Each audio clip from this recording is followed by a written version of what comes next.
अध्यापक, रमेश बेटा घर की परिभाषा बताओ। रमेश सर, जो घर हौसलों से बनाए जाते हैं उसे हाउस कहते हैं। जिन घरों में हवन होते हैं उन्हें होम कहते हैं। जिन घरों में हवा ज्यादा चलती है उन्हें हवेली कहते हैं।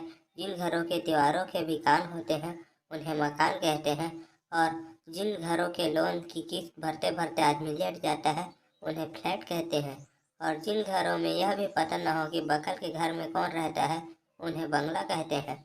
अध्यापक अभी तक आईसीयू में है।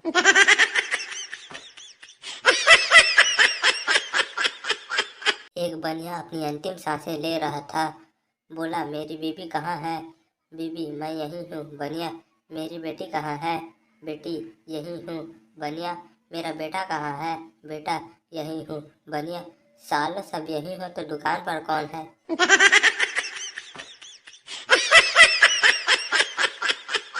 एक सरदार की कोई संतान नहीं थी। उसने खूब मन्नतें मांगी। नंगे पैर तीर्थ यात्रा पर गया, भूमि पर सोया, सारे देवी देवताओं के दर्शन किए, बहुत दिनों तक उपवास किया और अंत में कठिन निर्जला व्रत आरंभ कर दिया। तब भगवान खुद प्रकट हुए और हाथ जोड़कर बड़े दिल भाव से बोले, पहले शादी तो कर ले मेरे बाप।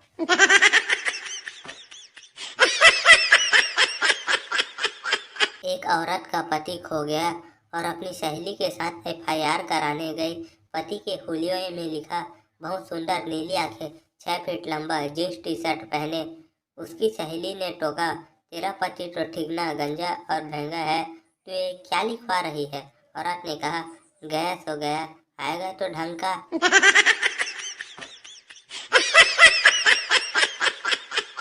यमराज, चित्रगुप्त, एक ऐसी मशीन बनाओ कि कोई झूठ बोले तो पता चले। चित्रगुप्त, ठीक है प्रभु। चित्रगुप्त ने एक घंटा बनवाया जो झूठ बोलने पर बजता था।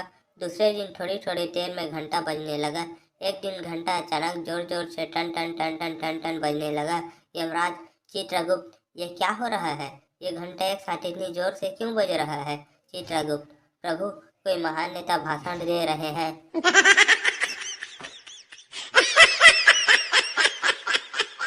एक बार एक फौजी की बीवी मायके जाने की जिद करती है। फौजी कहता है कि सुबह फौजी तरीके से बात करना। बीवी 8 बजे सुबह सावधान होकर बोलती है, जय हिंद श्रीमान, मैं 1 माह के लिए मायके जाने की छुट्टी लेने आई हूँ, आज्ञा दे श्रीमान। फौजी, ठीक है, पर तुमने अपना चार्ज किसको दिया है? बीवी, रहने दो, नहीं जाना।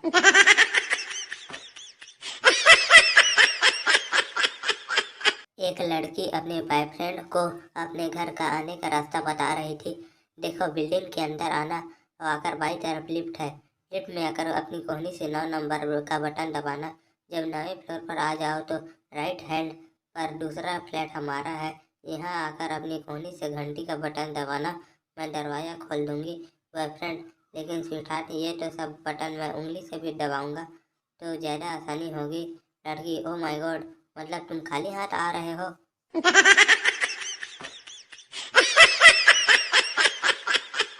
शराबियों की दावत। एक शराबी ने दोस्तों की दावत का प्रोग्राम बनाया और अपने ही घर से रात को बकरा चोरी किया। रात को अपने दोस्तों के साथ खूब दावत का मजा लिया और सुबह जब घर पहुंचा तो बकरा घर में ही था। यह देख उसने बीवी से पूछा, यह बकरा कहाँ से आया? बीवी बोली, बकरों को मारो गोली। ये बताओ, रात को तुम चोरों की तरह कुत्ते को कहाँ ले गए थे?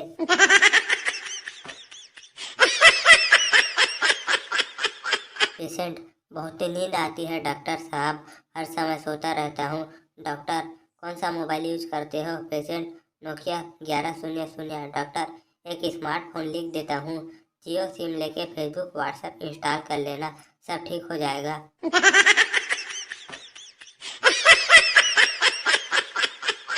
मुझे तो अपनों ने लूटा, गैरों में कहाँ दम था। मेरी हड्डी वहाँ टूटी जहाँ हॉस्पिटल बंद था। मुझे जिस एम्बुलेंस में डाला उसका पेट्रोल खत्म था। मुझे रिक्शे में इसलिए बैठाया क्योंकि उसका किराया कम था। मुझे डॉक्टरों ने उठाया, नर्सों में कहाँ दम था। मुझे जिस बेड पर लेटाया उसके नीचे बम था। मुझे तो बम से उड़ाया, गोली में कहाँ दम था। और मुझे सड़क पर दफनाया क्योंकि कब्रिस्तान में फंक्शन था।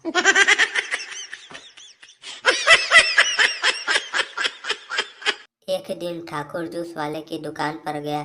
ठाकुर, जल्दी से जूस पिला दे, लड़ाई होने वाली है। एक गिलास पीने के बाद ठाकुर, एक और पिला दे, लड़ाई होने वाली है। जूस वाले ने 5-7 गिलास जूस और दिया और पूछा, भाई लड़ाई कब होने वाली है? ठाकुर, जब तू पैसे मांगेगा।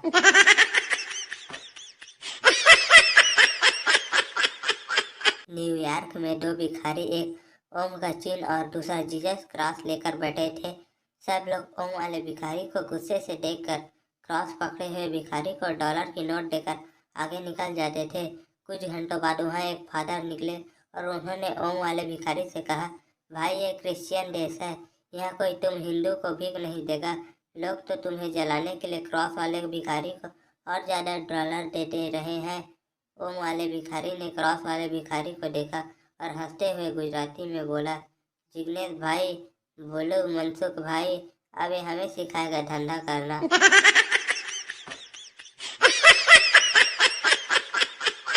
अकबर, बीरबल मुझे बताओ, अपने स्टाफ में सबसे ज़्यादा काम करने वाले को कैसे पहचानोगे? बीरबल, महाराज मैं सबको बुला लाता हूँ, फिर बताता हूँ। बीरबल सबको बुलाता है और एक का हाथ पकड़ के कहता है, महाराज यही है वो। अकबर, तुमने कैसे पहचाना इसको?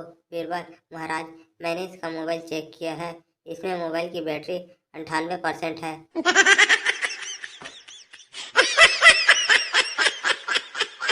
एक ढोल वाला शादी में ढोल बजा रहा था। उसके ढोल के दोनों तरफ महिला के फोटो थे। ये देख एक बुजुर्ग ने कहा, तुम सुंदरता के पुजारी लगते हो। ढोल वाला, पुजारी जैसी कोई बात नहीं है। एक तरफ मेरी सास का फोटो, दूसरी तरफ बीवी का। घर पे तो मौका मिलता नहीं, इसलिए यहाँ दे दनादन, दे दनादन, दे दनादन।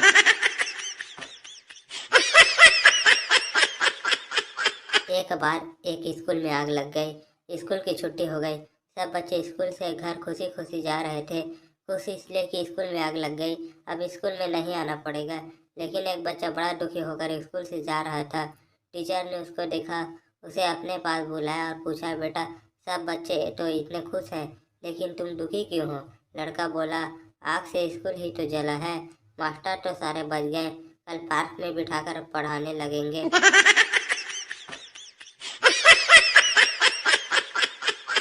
एक पिता ने अपने बेटे को 2-3 झापड़ रसीद कर दिए। थोड़ी देर बाद प्यार से सॉरी बोल दिया। बेटा, डैड एक कागज लो, उसे मोड़ कर रोल बनाओ, वापस उस कागज को खोलो और देखो क्या हुआ, पहले जैसे ही कड़क है।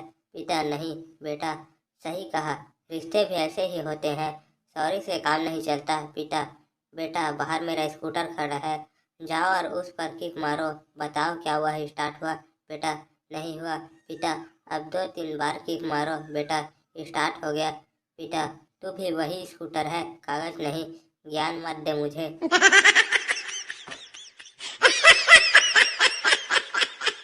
मैडम, बच्चों से जो बच्चा मेरे सवाल का जवाब देगा उसे मैं घर जाने दूंगी।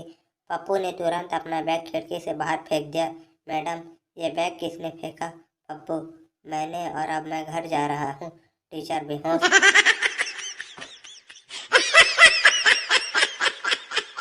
मेरी गर्लफ्रेंड ने मुझे घर बुलाया। मैं घर गया और बेल बजाई। उसकी छोटी सिस्टर ने दरवाज़ा खोला। वो मुस्कुरा के बोली, आप बहुत ही स्मार्ट हो, अभी घर में कोई नहीं है, मैं अकेली हूँ। मैं मुस्कुराया और मैं बाइक की तरफ वापस जाने लगा तो उसकी पूरी फैमिली बाहर आ गई। मेरी शराफत की तारीफ करते हुए मुझे गले लगाया और कहा, हमें रिश्ता मंजूर है। अब मैं क्या बताऊँ कि मैं तो बाइक को लॉक करने गया था।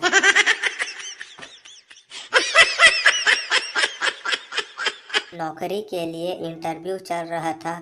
बहुत लंबी लाइन लगी हुई थी। गेट पर लिखा था, अंदर आने के लिए जो सबसे कम शब्द बोलेगा उसे नौकरी दी जाएगी। अब कोई कहता था, मैं आई कम इन सर? कोई कहता था, क्या मैं अंदर आ सकती हूँ? कोई कुछ कहता, कोई कुछ कहता। तभी अपने जैसे अबले का नंबर आया। उसने कमरे में गेट में गर्दन भीतर डाली और बोला, घुसूं?